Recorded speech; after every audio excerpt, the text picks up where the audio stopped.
Krasniqi. Gremisa, linja për ty.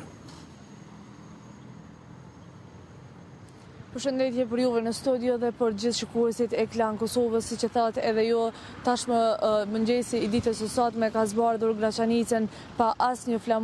flamur serb që gjendeshin skaj rrugës dhe kjo u bë mbrëm u bë largimi i tyre nga të gjitha, pra nga rruga kryesore këtu në Graçanicë, në çdo skaj të rrugës ku gjendej flamuri serb tashmë nuk figuron dhe kjo, si që thatë, u bë përmes një vendimi të Ministrisë së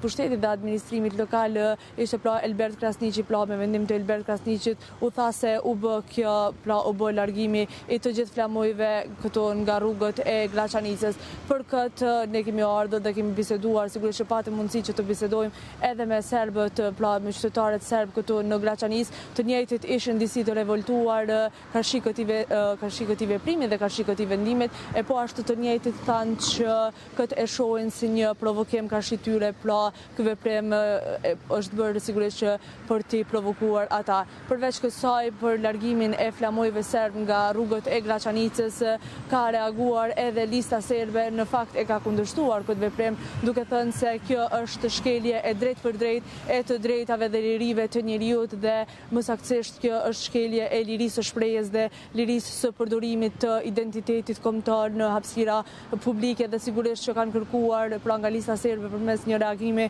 publik kanë kërkuar që me një reagim të dalin edhe OSBE-ja, Bashkimi Evropian, si dhe vendet e Kuintit. Përveç kësaj, po ashtu e thanë, është e papranueshme se si qytetarëve të Graçanicës ju mohohet kjo drejt, ndërsa në Kosovë gjendet, domethënë flamuri kombëtar gjendet gjithkund dhe mbi të gjitha gjendet edhe në Kuvendin e Republikës së Kosovës, pra përballë Albin Kurtit. Përveç kësaj, ne kemi dërguar pyetje edhe në Ministri në MAPL, pra kemi dërguar pyetje për të mësuar si cila është, pra si qëndron e vërteta rreth largimit të këtyre flamujve, mirë po ende nuk kemi pasur një përgjigje dhe sigurisht që posa dhe sigurisht që posa ta kemi këtë përgjigje, sigurisht që do ta bëjmë një kronik më të zgjeruar dhe shikuesit e Klan Kosovës do të mund të informohen më gjerë.